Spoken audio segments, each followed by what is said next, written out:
ভাইরা, যখন আমরা ভুল কাজে প্রবেশ করি, আমরা ঈশ্বরের বিরুদ্ধে মন্দ করে থাকি। আসুন দেখি তিনি জিরমীয় 2:13 পদে কি বলেন। কেননা আমার প্রজাবৃন্দ 2 দোষ করিয়াছে, আমাকে তাহারা ত্যাগ করিয়াছে। প্রথম মন্দ ঈশ্বরকে ত্যাগ করা।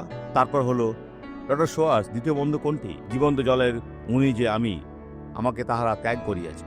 আর আমাদের জন্য কূপ খুদিয়াছে, সেগুলি ভগ্ন কূপ, জলাধার হইতে পারে না। এতে কোনো লাভ নাই। যদি আপনি যিশুর সাথে না থাকেন তবে হারিয়ে যাবেন। যখন আপনি যিশুর সাথে থাকেন তবে আপনি নিরাপদ ও সুরক্ষিত। এই ধন্য ব্যক্তিকে দেখুন। 1997 সালে ছিনতাই হয়েছিল, আর চোর আমার থেকে ছিনতাই করে এই দিকে আমাকে লাথি মারে। বোন, আপনাকে ছিনতাই করে আঘাত করেছিল, আর তার ফলে বসতে গেলেই আমার লাগে। বোন এখন বসার চেষ্টা করুন। আর এখন যন্ত্রণা চলে গেছে। ও ঈশ্বরের গৌরব, কত সুন্দর বিষয়। প্রার্থনা করি।